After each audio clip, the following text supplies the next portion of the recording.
We start this morning with rain and a lot of it. Take a live look over Midtown. Steady rain overnight and still water on the lens of our camera. We've got a weather impact alert to start your day. And take a look at this video from overnight of Georgia power crews working in the rain. This is on Old National Highway at Flat Shoals Road in South Fulton. We'll tell you more about what happened there.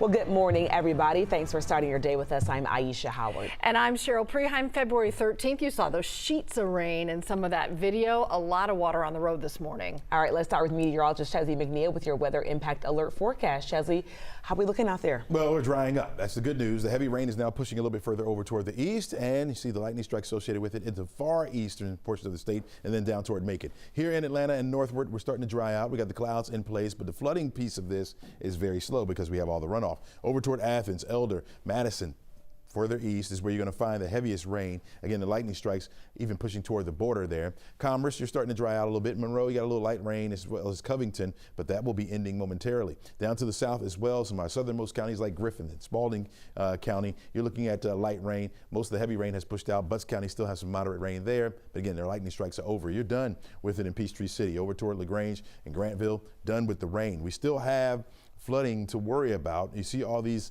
light green hashes on here. For example, the Ottawa River there over into parts of Cherokee County reaches flood stage at 16 feet. You're just below that now, but it is forecast to reach that. And so minor flooding in a lot of spots is forecast. This red line right here is a flash flood warning, but since the rain is done, I think that will be soon dropped. So we're not too much worried about that. The wedge is still in place, so it's still on the cool side out there. Temperatures are in the 40s as we're starting off this morning. 45 degrees in Atlanta, 40 over toward Athens, 40 in Gainesville, 52 up into Blairsville, which is normally our cool spot, and you get some 50s down here to the south as well. That wedge will start to erode and we'll start to see our temperatures begin to warm up. I'm thinking 55 degrees by noon today, going up to near 60 today for an afternoon high. We'll get sunshine in here as well as those clouds continue to break up, and so it's going to wind up being a nice looking day. A bit breezy though. Those winds will be a bit breezy out of the northwest, but that will also help to dry things out as well. We'll talk more about your full forecast. We'll talk about more about your weather in the full forecast coming up. Right now, let's go over to Julie with a look at the roads.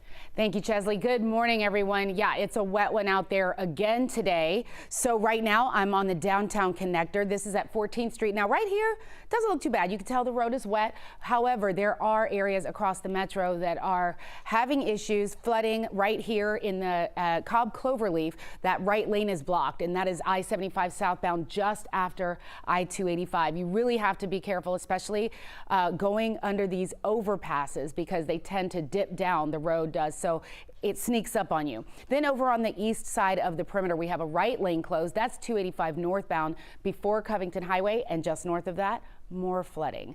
It's across the metro right now, folks. That main road is closed there southbound, and that is just past Stone Mountain Freeway. So right now you can use Lawrenceville Highway until they're able to open that back up. Hopefully it dissipates. It's kind of hard to tell what it's going to do with the weather. Right now, 11 Alive's Karis Belger is out there navigating all this. Karis, what are you seeing where you are? Well, right now I'm on Piedmont, just off Miami Circle, and right where we are, there's actually a very large puddle, a little bit of flooding in this area. It's causing a bit of a headache for drivers right now. I'll step out so my photographer can show you what exactly we're talking about. So you see right under that overpass there, this big puddle of water, and we've already seen some drivers have some trouble trying to navigate that. And of course, Julie, you know firsthand because you sent us this video just a few hours ago of what the road looked like not too long ago, completely impassable, right? And what we've actually been seeing is some drivers trying to find a way around it. We know some people have tried to drive in the northbound lane here to try and avoid having that flooding impact their vehicle, right? But you know, of course, how bad it can be. Just within the last half hour, we have seen more cars try and navigate this tricky situation. No less than 5 have tried to come and pass here. In fact, we have 2 more that are passing us right now.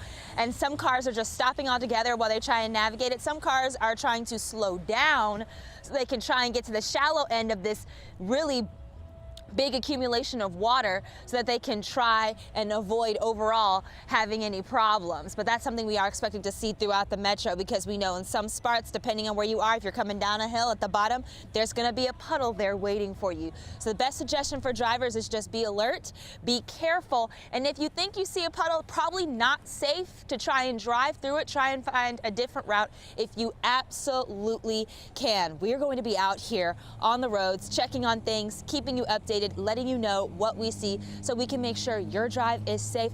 I'll be sure to keep you updated with what I'm seeing. I'm Kara Spelger. Back to you. All right, Kara, it's a good move from that driver behind you. Turn around, don't drown. They had to hit the reverse there.